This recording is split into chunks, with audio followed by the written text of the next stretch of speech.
In today's video, my friends, we're taking a look at the brand new X1000 4K from ViewSonic. This thing has literally just been released and it is available, and I'm very lucky to be one of the first to review. At the time of making this review, this projector is so new out that not every location has got the prices available yet, but I will leave links in the description so you can check them out for yourself as and when they become available. In the box you get everything that you would expect, as well as a guide to show you how far you need to have the projector away from the wall from a certain size screen. And you get this very smart self-lit remote control. We'll come on to that a little bit more later.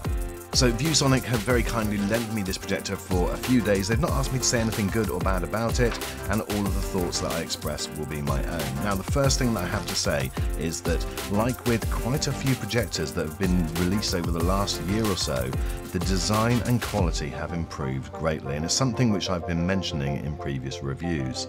Certainly manufacturers have moved away from those horrible, cheap, plasticky things, and now these things, especially this type, which is an ultra short throw, so therefore it's going to be on view all the time, actually becomes a dedicated piece of furniture. And with this one, no matter which angle you're looking at it from, I think it looks absolutely stunning. There are plenty of connections on this projector. On the side you have a USB 3.0, one USB 2.0 and a USB-C, which is a nice touch. There's also an HDMI as well as audio in and out. And then on the back you have two further HDMI ports, your Ethernet port, an optical audio, and you've got a subwoofer port, which again is a nice touch, and that's something which I've not seen on a projector before. There's also a dial on either side to adjust the legs to different heights. The light source is LED, and that means that you get up to 30,000 hours. Now, to put that into perspective, that's like watching this for 8 hours a day for 10 years. Right, that's enough about the aesthetics of this projector. Let's turn it on and see how good it looks.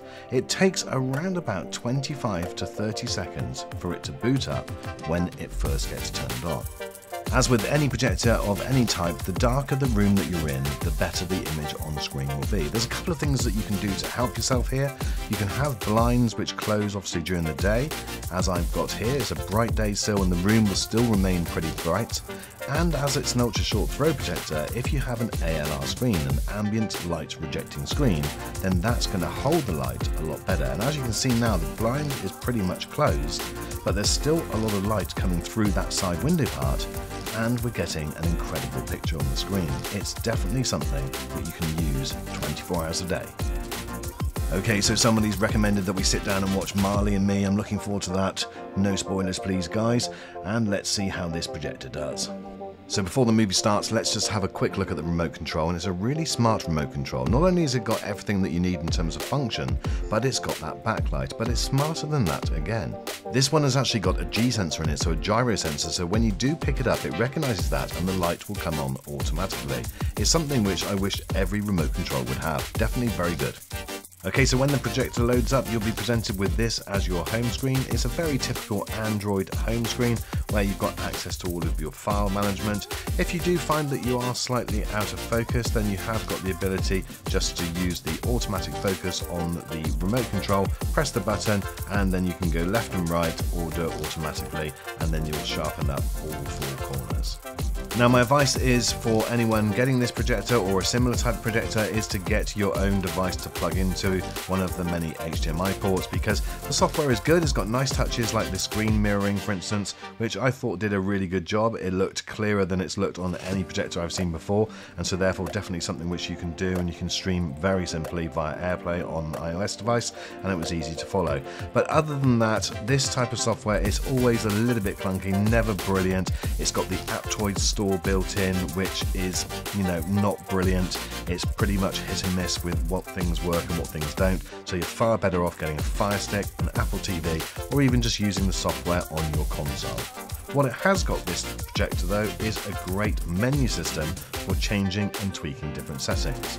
So I've turned on my PlayStation 5 now and I've gone into Outriders, and as you can see on image settings you've got so many different options. I won't bore you in this video, I'll just speed through this section, but you can see that you can change it to your heart's content. You can definitely get the picture that you want, and I was really impressed with how many different options were available, certainly far more than I've seen on some other projectors. Again, with most projectors, you'll find that the input lag is normally just a little bit too much of a delay for competitive gaming. It's absolutely fine for just occasional gaming and standard gaming. It's actually been measured on this projector at around 66 milliseconds, which is actually on the lower side compared to some others, which can be way over 100. So I've not tested it for competitive gaming, but certainly for playing games like the F1 game and Outriders, it was absolutely fine, had no issue at all. By the way, if you are seeing some flickering, that's the camera frequency, not the actual projector. I did wonder why this was called a soundbar projector, but that soon became apparent when I listened to it, and it was just incredible. This is even without the subwoofer.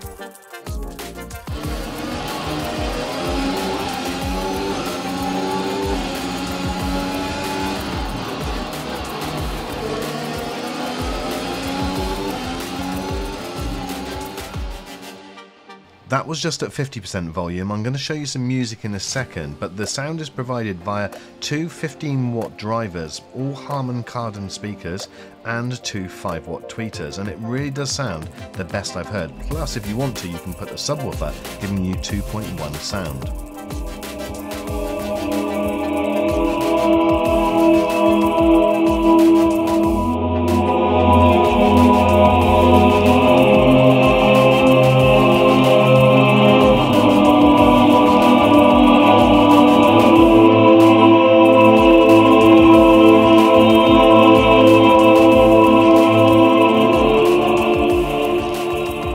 In terms of picture quality, well, that's pretty good too. I've chosen this specific clip because it's got some brightness and dark, you get an idea of the blacks as well, and I have to say it is absolutely brilliant when you're watching it. Any flicker that you do see is not visible in reality. That unfortunately is my camera frequency, so please do ignore that. But the quality of the image is amazing. The brightness of this projector is 2400 lumens, and you have a contrast ratio of 3,000,000:1. That's obviously because it's an LED light source, and as I mentioned right at the start, you've got over 30,000 hours. Now, in terms of HDR and things like that, it did a great job. Now, another big factor with this projector is that it does support 3D. Now, I've not tested it for 3D, so I can't comment on that, but it will support 3D, so if you have got a wide range of 3D movies in your library, well, this could be the projector for you as well. Okay guys, just before we finish, let me go through some of the other features and stats for you, just so that you've got everything about this projector. Okay, so this uses the pixel shifting technology to create 3840 by 2160 pixels. It's 2400 LED lumens, so it's very bright.